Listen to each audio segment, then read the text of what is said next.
What's up, guys? Welcome back to the Endless Endeavor podcast. We're going to do another solo episode today.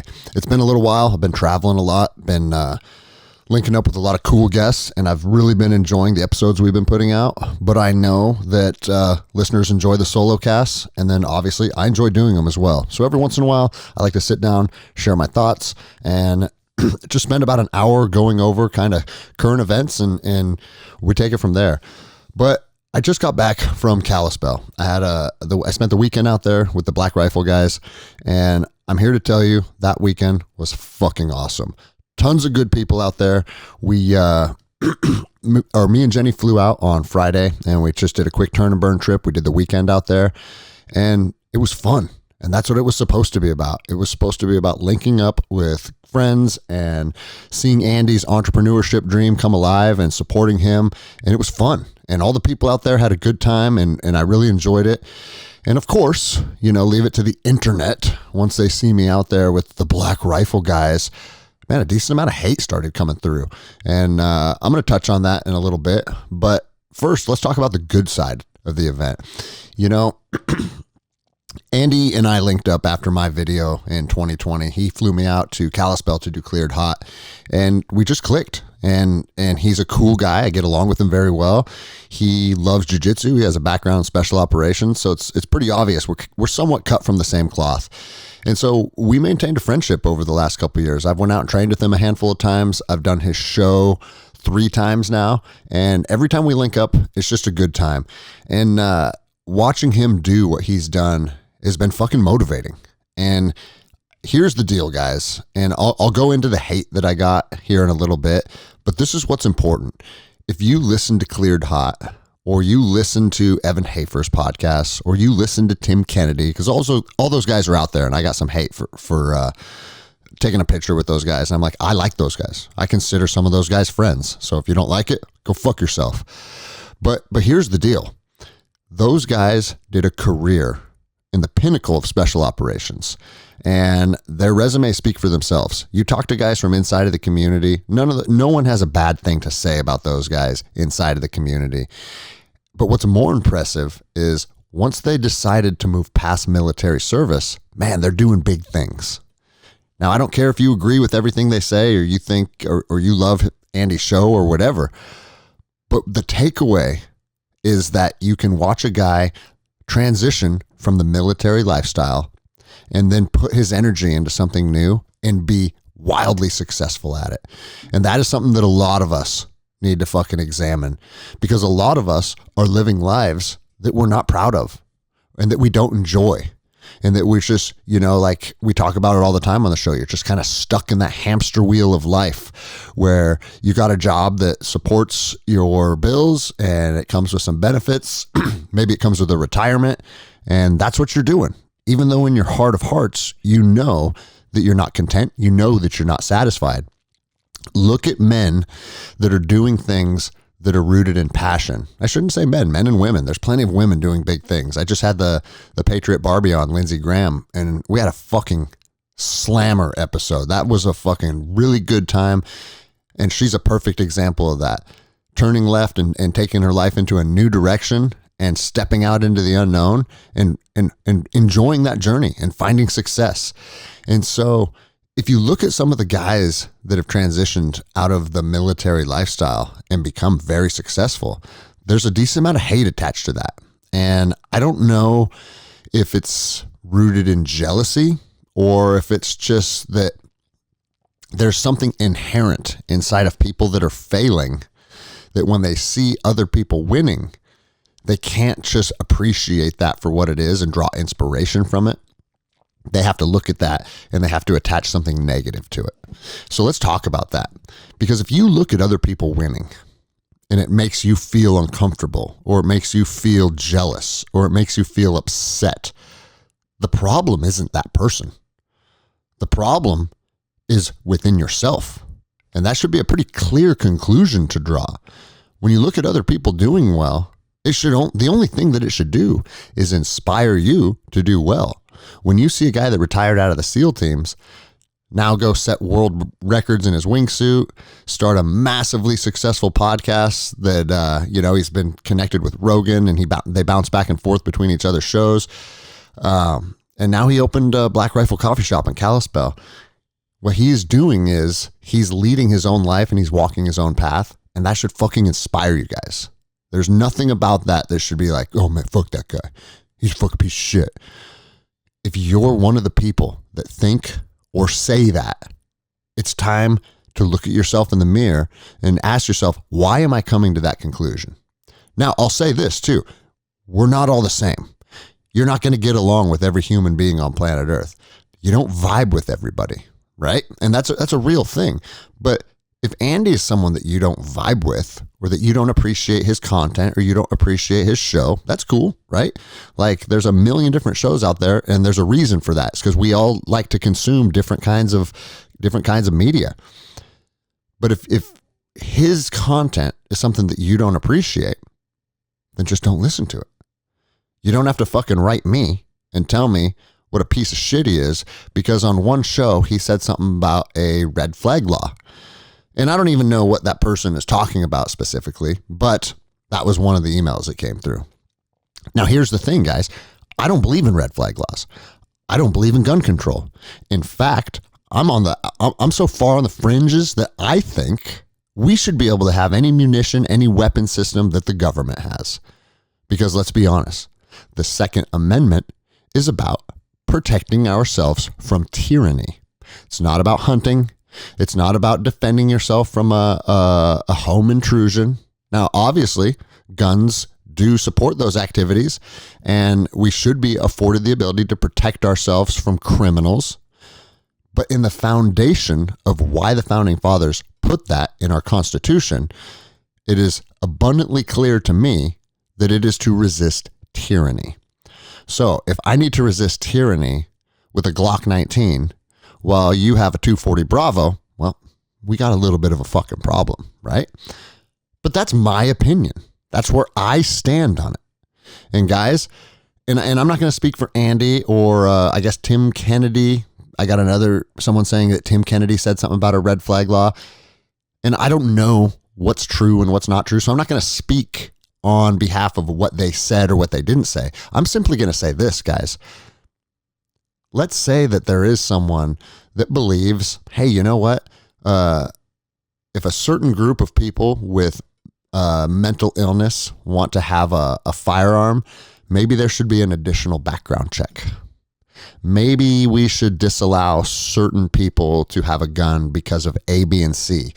And they bring somewhat of a rational argument that may not be congruent with yours,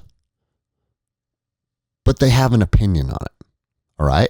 Just because somebody shares an opinion that's different than yours does not make them your fucking enemy. All right. Conservatives, that is the biggest problem within our groups of people, is that if you're not 100% congruent on everything, it's fuck those guys. We are absolutely guilty of eating our own. And it's fucking foolish and it's fucking childish. And if we ever want to have any type of unity and move this country, move the needle in the right direction, all this inner bickering over bullshit like that is fucking pathetic. So knock it off. All right? If you don't think Tim Kennedy is an asset, I got to ask what fucking planet you're on. He could beat the fuck out of any human being you've ever met.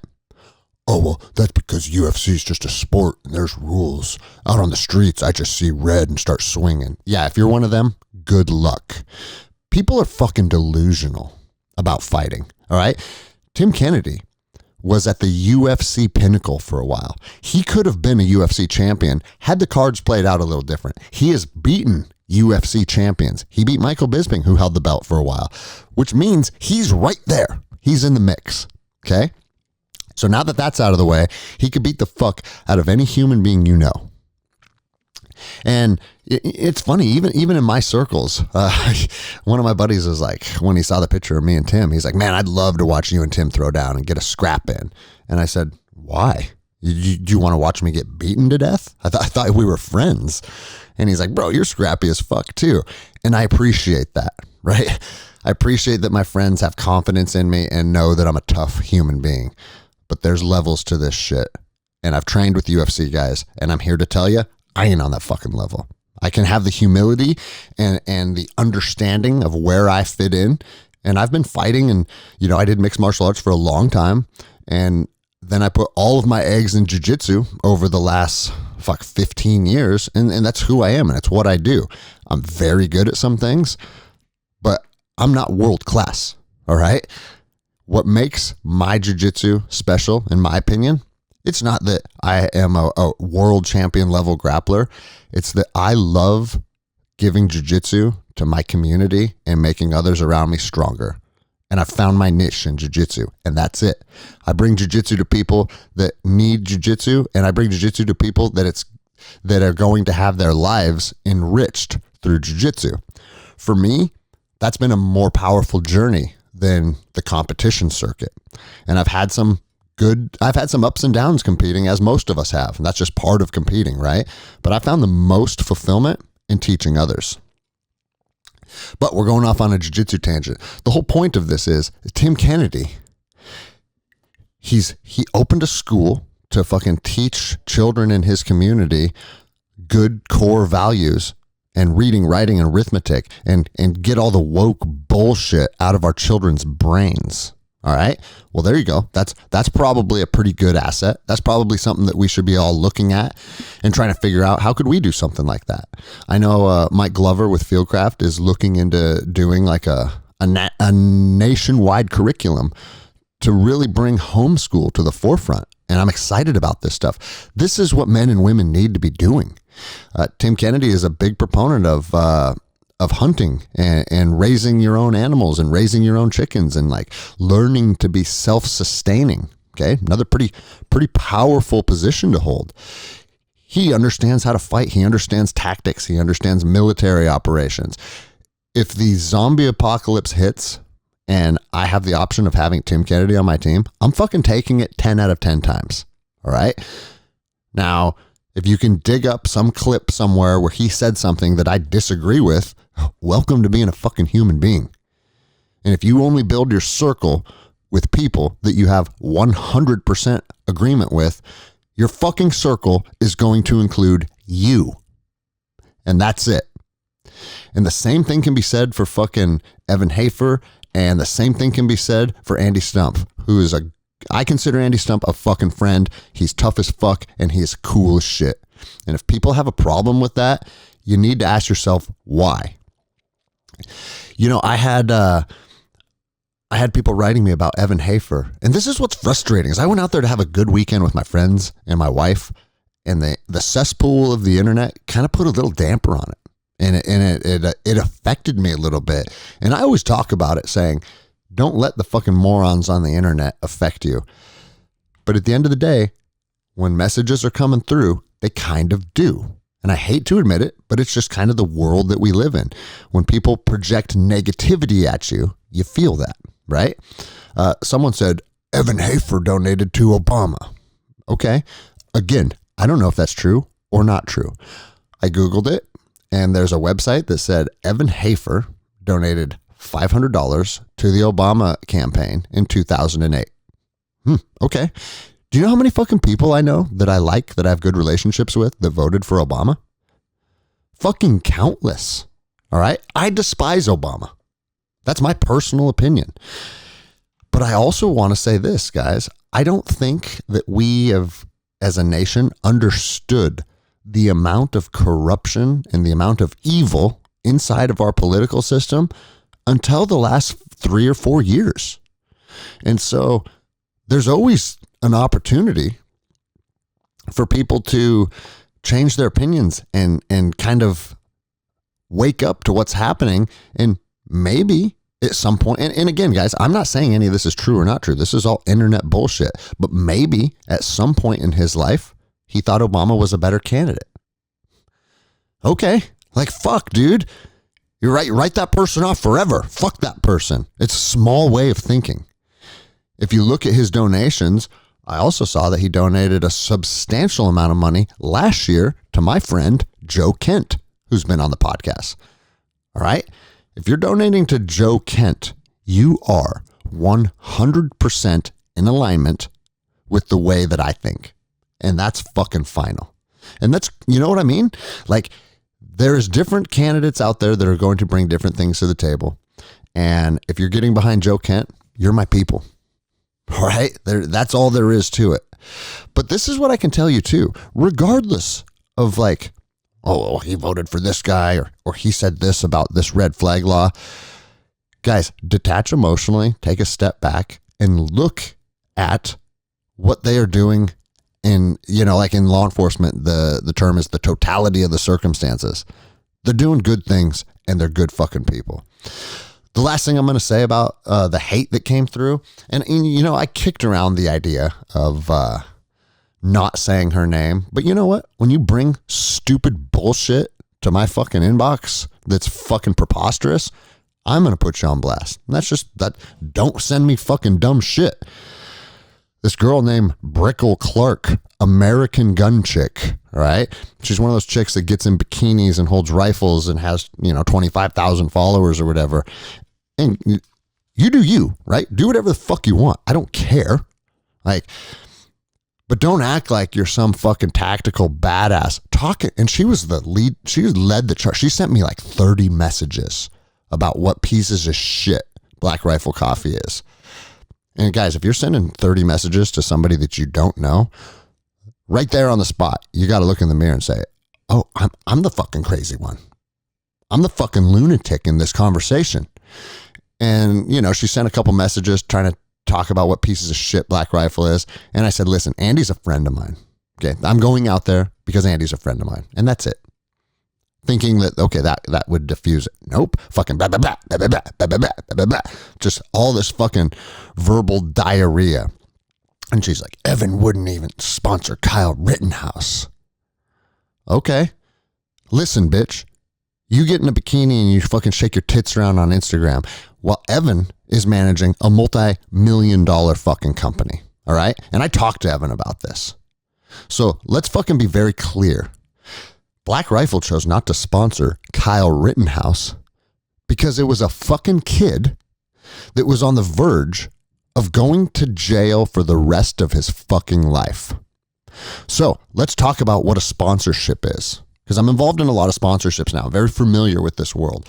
A company will come to you and say, based on the amount of downloads you get, based on the amount of Instagram followers you have, based on just who you are as a person, there's a lot of eyes on you. If you are a person that has a lot of eyes on you, they will offer you money to use their product, wear their apparel, and promote their brand. Okay? But let's be very clear about what sponsorships are. A sponsorship is a company paying somebody to promote their brand with hopes of making more money. Very simple concept. If you're a coffee company and you see a guy on Instagram that has 1 million followers and you say, hey, I'll pay you $5,000 a month to drink our coffee exclusively and wear our apparel. Now all his followers are seeing that he drinks this coffee. He supports this brand. I like this guy because I follow him. So maybe I should try that coffee. That's how it fucking works. It's about generating revenue and promoting your brand. And Evan said pretty much verbatim, man, I don't feel comfortable using this incident where this kid is fighting for his life and is likely going to go to prison for the rest of his life. I don't like using this opportunity to try and get brand exposure and make money off of it. Well, if you ask me, that sounds like the more moral thing. That's the more moral conclusion to draw. He didn't feel comfortable trying to fucking ride on this huge fucking national story that was on the fucking headlines of every single fucking news channel across the country. He didn't want to take that opportunity to try and line his pockets. You know, that seems pretty fucking reasonable. All right. And I explained this to this girl and just fucking more bullshit. And then at the end, there's a picture of me and my wife at Black Rifle Kalispell. And she writes and she goes, man, even you Even you, I forget exactly how she articulated, but she goes, even you fucking caved. I guess anyone will bend a knee for enough money. What? Like, she said, they even got to you. They even got to you. I guess anybody can be bought and paid for. So maybe I need to let everybody know that not only did I not make any money or get paid any money to go out and be part of the grand opening. In fact, it cost me money. Like, fuck, dude. I had to buy plane tickets and shit. So if you're one of those people that just looks at every opportunity to hate, stop it. All right? Fucking stop it. It's childish, it's foolish, but more importantly, it is literally the foundation of what is dragging our fucking country into the fucking mud. Because everybody wants to hate each other over dumb shit. And you're too fucking naive to realize this is all by design. They want us all hating each other. So a few handful of elite cocksucking motherfuckers can sit at the fucking top of the throne and have all of our fucking money and have all of the fucking power and have all of the fucking control. And you're focused on what Evan Hafer said 10 years ago. Shut the fuck up. All right? Knock it off. I feel like I'm lecturing my fucking kids sometimes with the fucking kind of people that show up in my inbox with the dumb shit they're saying. It's fascinating that adults operate like this. You want to fucking win? You want to go have a successful life? Don't fill people's inboxes with your bullshit, Brickle Clark. You stupid fucking bitch. It's ridiculous. Build your own empire. Do things that serve you and serve those around you. As soon as you start fucking casting hate on everybody else, that lets everyone know that the true person that you are dissatisfied with is the motherfucker in the mirror. Now that we got the hate out of the way, let's talk about the event itself, because I want you guys to know that fucking room probably had 300 people in it. And it was 300 people that you could probably trust with your life. It was a weird vibe. Like, and I don't say weird in a negative way. A weird vibe in a good way. My wife she was holding her little fucking like hand purse, and then she had a coffee in her other hand, and she's like, I want to just set this down for a minute. And there's a guy next to her who goes, you can set it right on this bar top. No one in this room is going to fucking steal your money. And she's like, dude, I think that's an accurate statement. And she just left her purse on this table, and that's where it stayed all fucking morning. And we walked all around and got a tour of the facility and going behind the counter and pouring nitro brews and shit. Like, we didn't watch that purse or that wallet. And guess what? It was right fucking where she set it down an hour later. And that's because that community is a group of people that want to look out for each other and they want to do the right thing. Now, you can say whatever you want about specifics, like one time I heard Evan say this or whatever it is, right? But what I'm here to tell you is the group of people that are drawn to that environment, they're good motherfuckers, and I met a handful of podcast fans that were like super excited to fucking meet me. And it was fucking rad. A gentleman named Adrian fucking loves the show. And we kept running into each other. I ran into him there, and then I ran into him when we were having lunch up at Whitefish.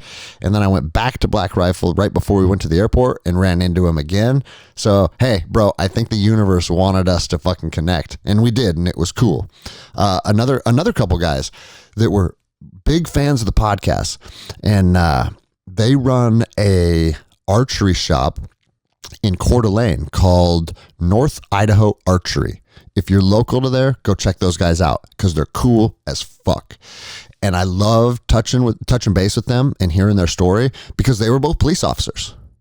Both these gentlemen were police officers, and as we are all well aware, the fucking profession of policing in most jurisdictions throughout the country has fucking tanked into the toilet, and it's a fucking miserable career now. And that is because of woke policies and weak fucking chain of commands. That is why. So if you're in a chain of command, do your fucking job and fucking make your priorities about serving the people that work underneath you, not the motherfuckers above you. But leadership is a lost concept with a lot of people. They do what they're told and they do what serves the agency. They don't do what serves their people. And if you're one of those people, shame on you. All right. This may just be like one person in one department in one instance, but that's why our country's failing, because people across the country are now weak yes men that do what they're told, and they're fucking bitches. You know, what's funny is my commander that fired me has been fucking writing me. I want to come on your podcast. I want to tell my side of the story. I was in your corner. No, motherfucker, you weren't. You weren't. All right? You didn't stand up for me. You caved. You caved like a weakling. Right? And that's what it is. And I'm not mad at you. You chose weakness, and that's who you are. And that's fine. But don't fucking come at me 3 years later saying, bro, I was on your side. You got to hear my side. Because I don't fucking care. Because being on my side would have been very overt and it would have been very obvious. And you would have said, hey, we're not firing fucking Greg. Greg's an asset to this department. We're not firing him. If you want to fire him, fire me first. Fuck you. That's how leaders fucking stand on their own 2 feet. Most are unwilling to do that. But anyways, these two gentlemen from North Idaho Archery were both cops. They were fed up with it. They'd had enough with the bullshit.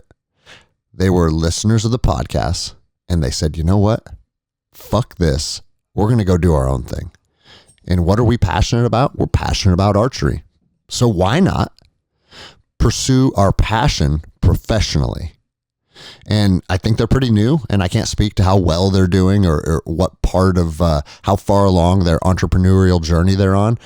But I can tell you just by shaking their hands, looking in their eyes and having a coffee with them, and their spirit's on fire right now. And that's what it's all about. That's what this journey is all about. Doing things that lights your spirit on fire and makes you fucking excited to wake up and attack the fucking day. And, you know, a lot of people, I used to tell myself this for a long time. A lot of people are successful. A lot of people have a lot of money. A lot of people have successful businesses. A lot of people have their dream house. Why don't I have those things? Why don't I have those things? And at the end of the day, it's because I didn't understand what path would lead to those things. And I'm here to tell you, it's not police work.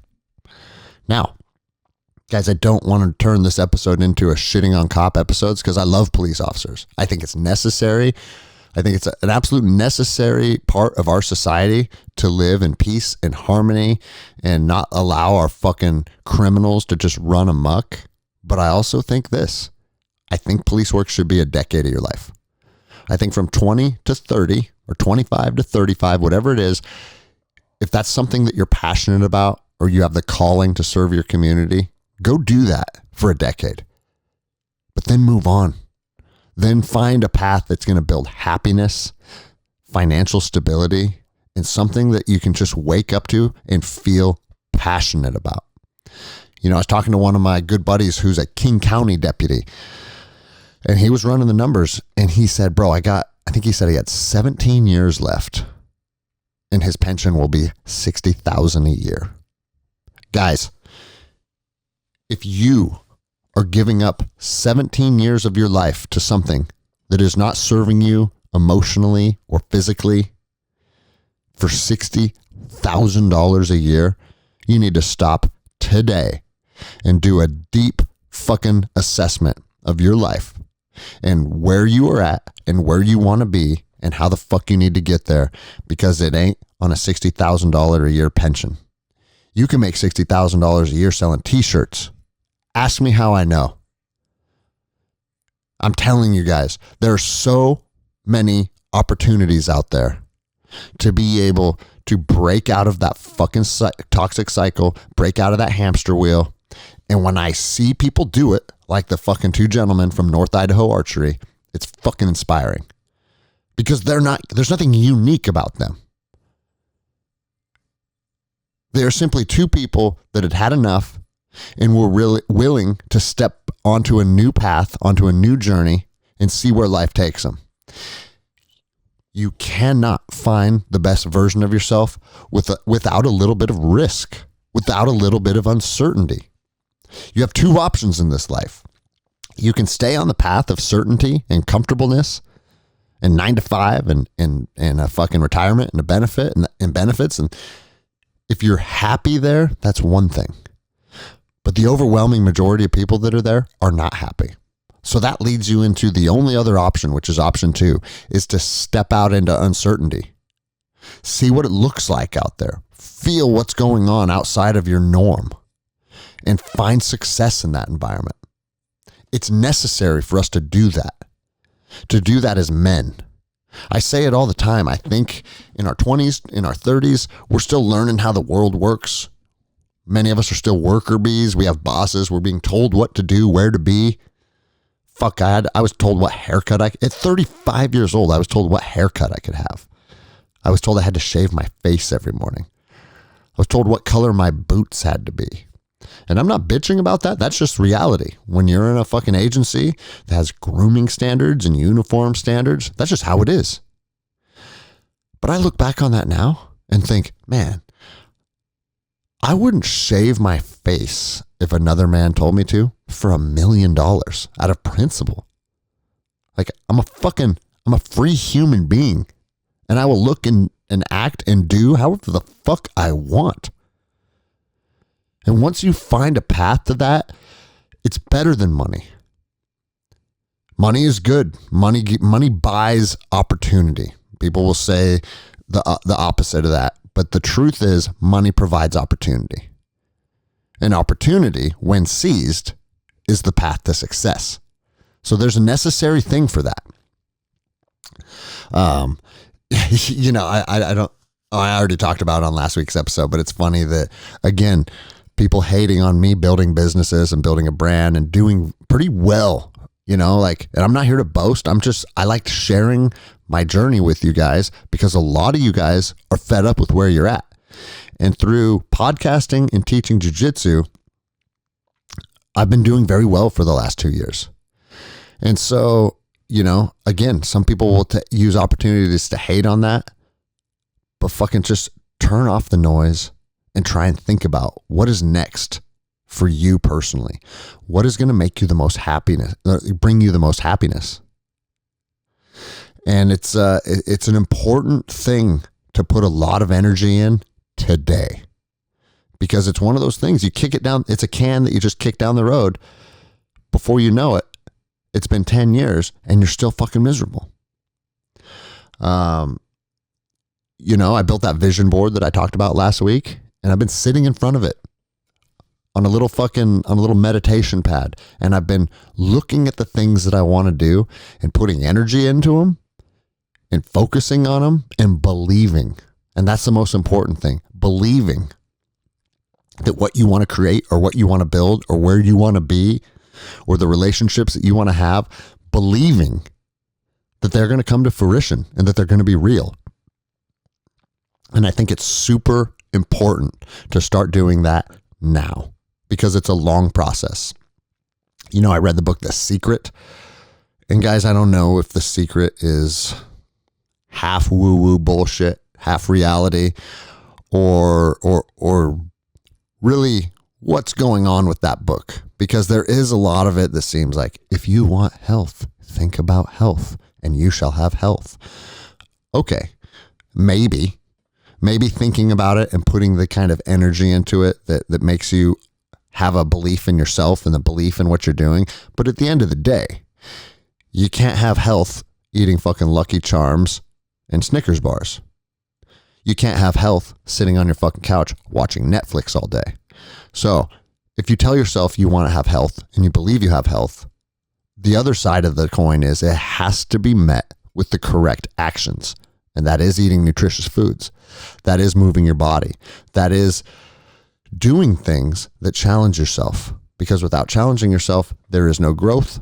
Without growth, you are not going to have optimal health. The formula is already out there. It's not that confusing. I say it all the time. It's simple. The formula is simple, but implementation of that formula is difficult. And so that's something I wanted to talk about today too, guys. I think it's an important thing. We talk about it on the show all the time. But if you're driving in your car right now, you're listening to this show, and you have been procrastinating on starting your diet. You have been procrastinating on showing up at the Jiu-Jitsu Academy and trying your first class, or going to CrossFit, or going to the gym and doing a workout with free weights and then doing some cardio on a fucking Stairmaster, whatever it is, whatever fitness goals that you currently have. If you've been procrastinating on them, it's bullshit and we know it. It is time to go tomorrow. All right? And guys, this isn't something that we should do or that this would benefit me if I did it. It should feel like a fucking obligation to you. Especially if you are a father, if you are a man that is a leader of your family, if you have children that are looking to you as an example, because our kids aren't going to do what we say. Our kids are going to do what we do. And that's fucking fact. We can talk till we're blue in the face about what you need to do, what you should do, but the true lessons that they're absorbing day in and day out is watching how you conduct yourself. And if we're not willing to put the work in ourselves, you know what we're doing? We're leading our children down that same toxic path of weakness. And I'm telling you guys, weakness may be acceptable in 2023. We live in a society where weakness is celebrated, weakness is propagated, weakness is almost the norm now. But it's not sustainable, and it's not going to last forever. And whenever the tipping point is reached, and I'm not even talking about the fucking apocalypse or the revolution, those are the two tipping points that excite me, that if those tipping points if we ever do arrive at those tipping points, guess what? All the shit we've been talking about for 3 years is going to matter the most, and it's going to matter right fucking now. If you can't shoot, move, and communicate, if you can't fucking run, if you can't ruck, if you can't fight, good luck. But let's take it down a couple tiers from there. All right.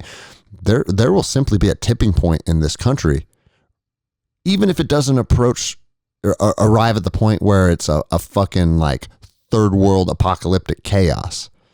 At some point, for our country to find success, the trajectory is going to have to change.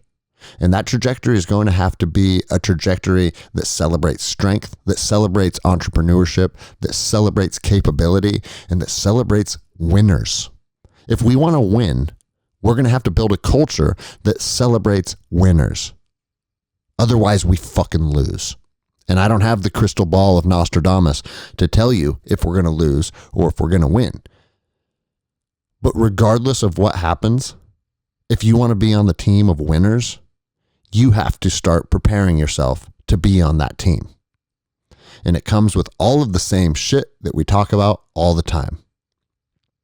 Building a strong body, being mentally tough, being resilient, being intelligent, being a leader, being able to make decisions, not being paralyzed by fear, not allowing the external environment to fucking put you in a state where you're just unable to fucking operate.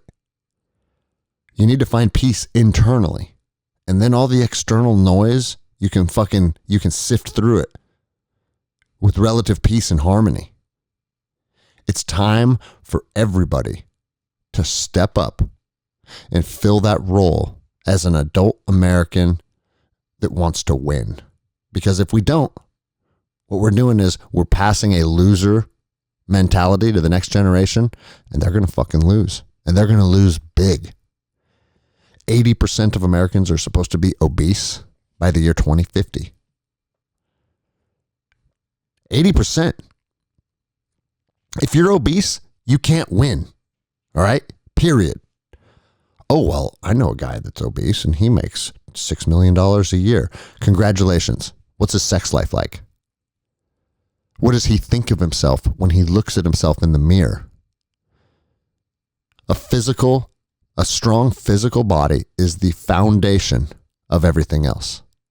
And I refuse to believe that people can be the best versions of themselves if they're gluttonous and they're massively overweight. So stop fucking doing that to ourselves. It's ridiculous. You know, my friend Angie, who I've talked about on the podcast before, she's the boy's mom. She flew home from Phoenix on Sunday night, same night I was flying home from Kalispell. And she got stuck between a married couple. And the tickets that they bought were window and aisle. So a married couple that doesn't want to sit next to each other. And Angie is in the middle. Well, if you follow me on Instagram, you probably know who she is. She's a super athlete. She's one of the fittest human beings I know. And she said they were both grossly obese, and literally like half of their body was squishing into her seat on both sides. So she said she was sandwiched between these two people. So she goes, hey, if you guys are together, instead of me being in the middle, how about I take the aisle or the window and you guys can be together? It's no big deal for me. Like, trying to be nice, right? And you know what they said? No, we have a specific way we like to travel, and we buy these seats specifically because this is the arrangements that we need to travel under. Oh, you mean you're so fucking fat that you know you can't take a middle seat? So you have to fucking book an aisle and a window and torture some poor soul that randomly gets the seat in the middle of you guys. Motherfucker, if that's you, buy an extra seat. Shame on you. So fucking fat that an airplane seat can't even fucking contain you. I have no fucking sympathy for this shit anymore, because all of this weak ass shit is exactly why our society is in a downward spiral. That's it. Everyone wants to be fat and fucking weak and have no accountability and just hang their fucking fat over the fucking armchair rest. And now your fat's not just going to blow your own heart up. Now your fat's pushing on me my whole fucking flight. She said her arms were pinned. Her elbows were pinned against her ribs, and she could barely use her hands because their fat was pinning her down.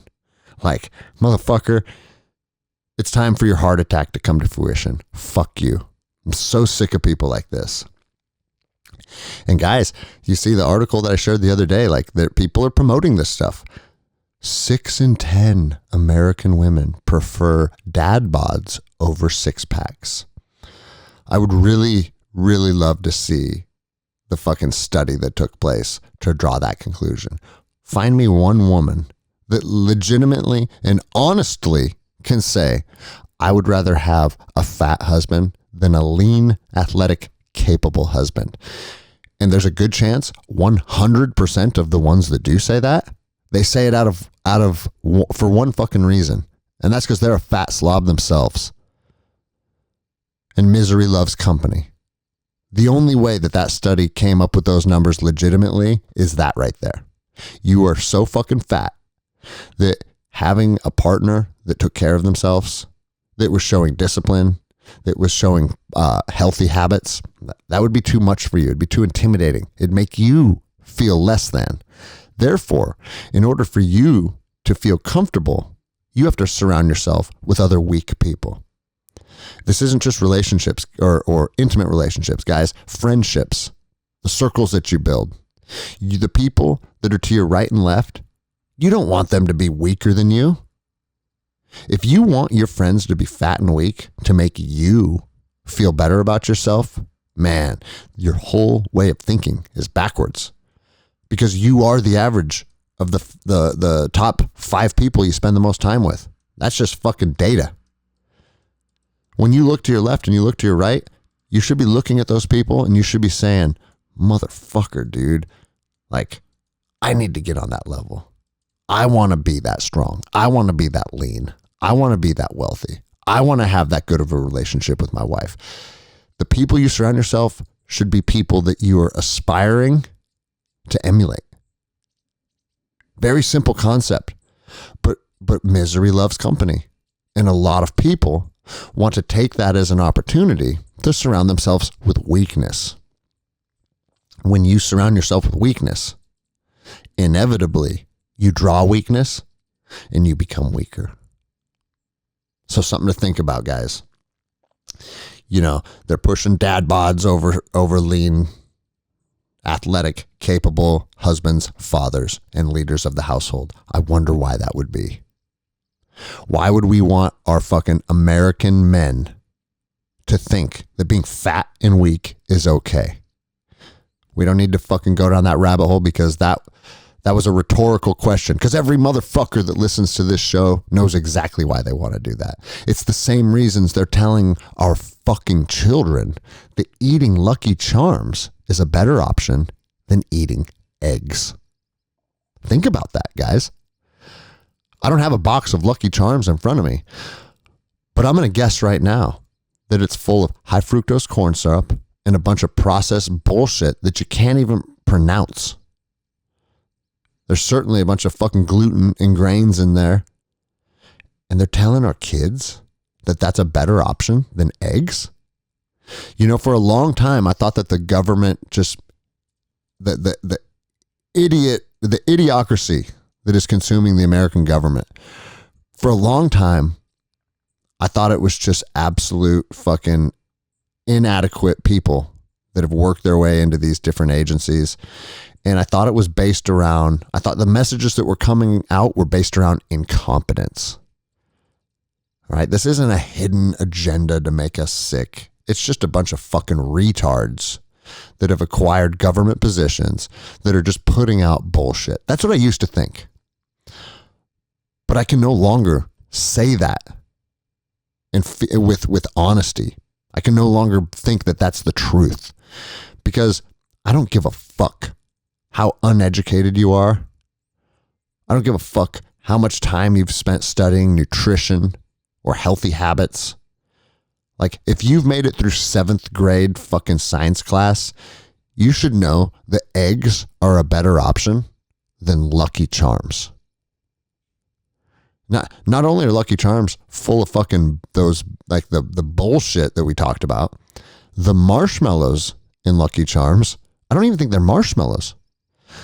They're little weird, hard pieces of like freeze-dried shit. Yeah, a better option than eggs. Fuck you. Like, seriously, fuck you. Whoever thought that that was a legitimate thing to push on our fucking kids, you should be fucking beaten with a hammer.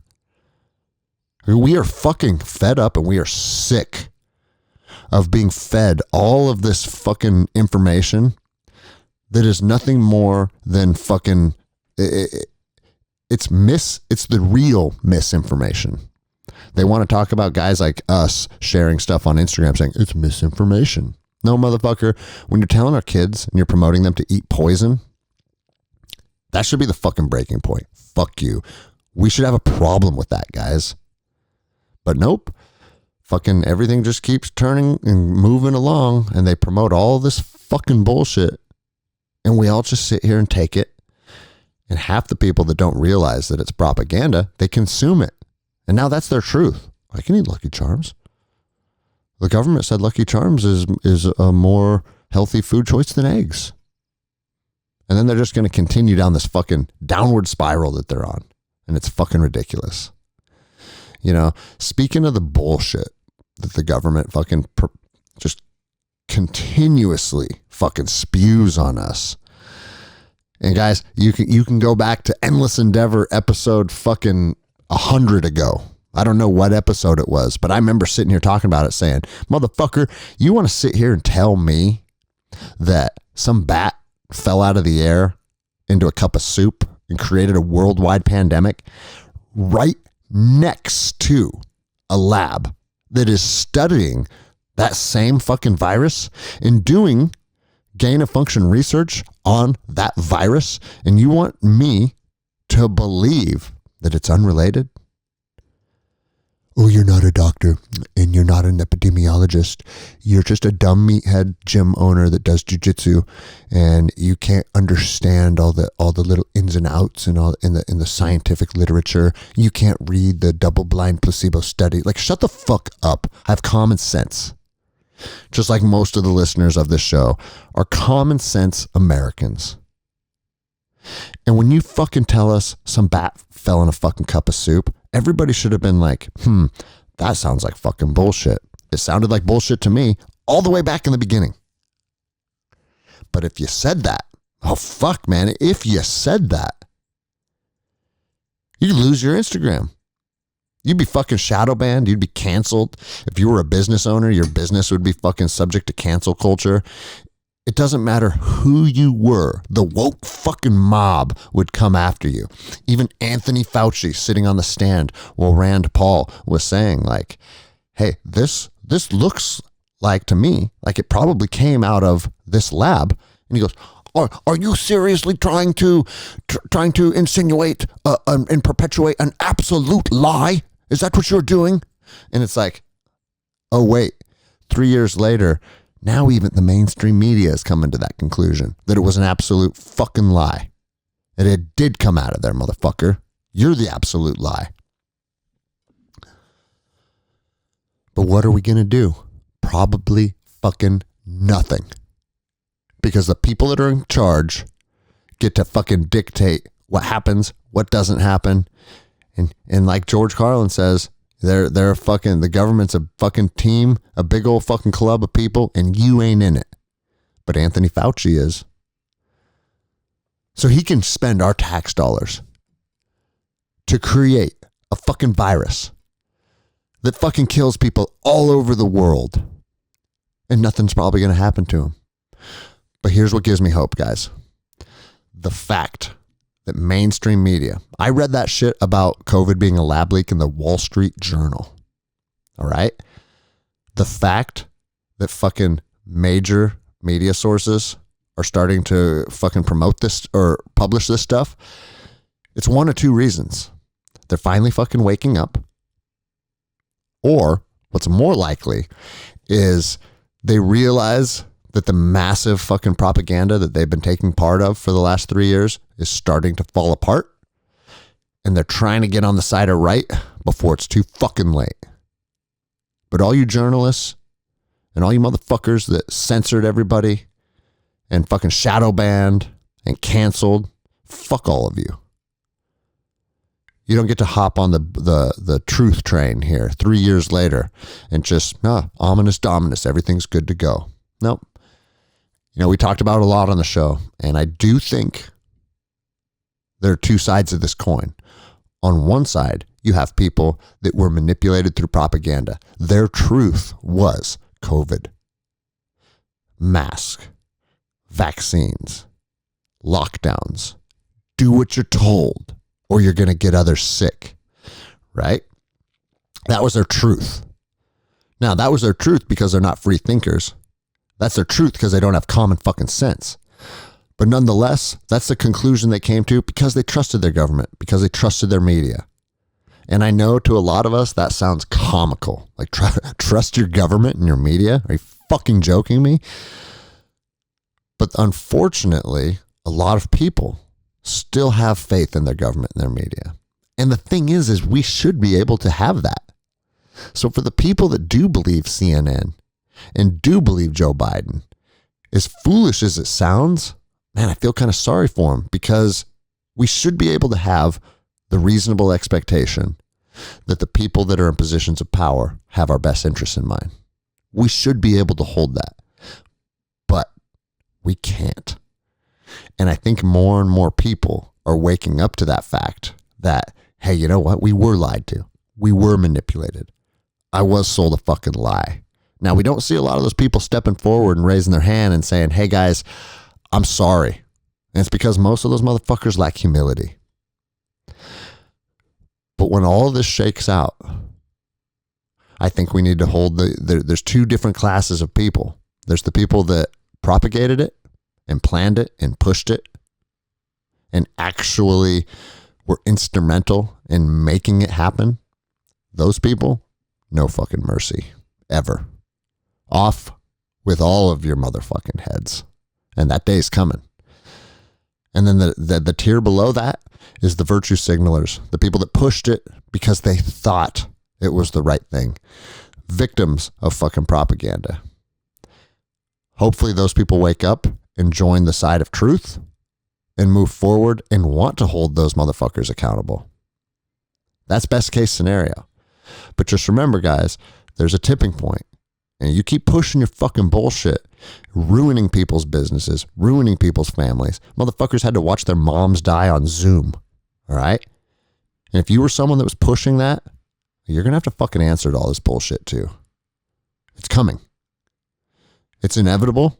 And it's, just remember, you fucking, if you bought into the Nazi propaganda and started pushing all the bullshit, well, now you're part of it too. So if you're thinking about waking up and changing your trajectory, and you're thinking about saying like, maybe I should admit some wrongdoings or admit that I held some beliefs that ended up being pretty fucking backwards, stand on your pedestal and fucking scream that to the world.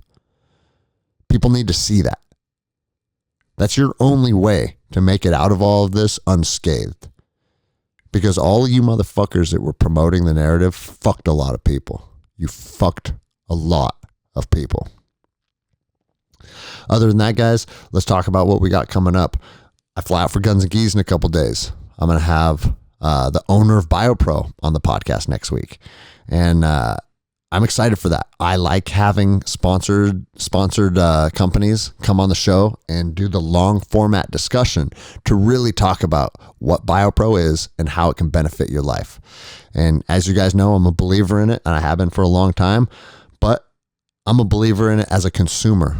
So let's get into the weeds with it on all the fucking scientific shit and all the studies and how it can really benefit your life. I'm excited for that. My new gym is almost done. It's fucking been a long process, but I'm hoping that we will have the new CrossFit gym open in the next 3 weeks. And then my Jiu-Jitsu Academy will be revamped, and our new Jiu-Jitsu studio should be up and running by mid-April. I've been posting about that. Some people have been watching that, and it's cool getting all the positive messages from you guys, supporting the journey, supporting the mission. But that's what we do, guys. Like, find things you're passionate about, put your energy into them, and build a fucking empire around something that you truly love as a human being. You do that, you can't fucking go wrong. Other than that, guys, appreciate the support. We're at an hour solo cast. That's where we wrap them up. And we'll be back with fucking awesome guests as always. Later, guys.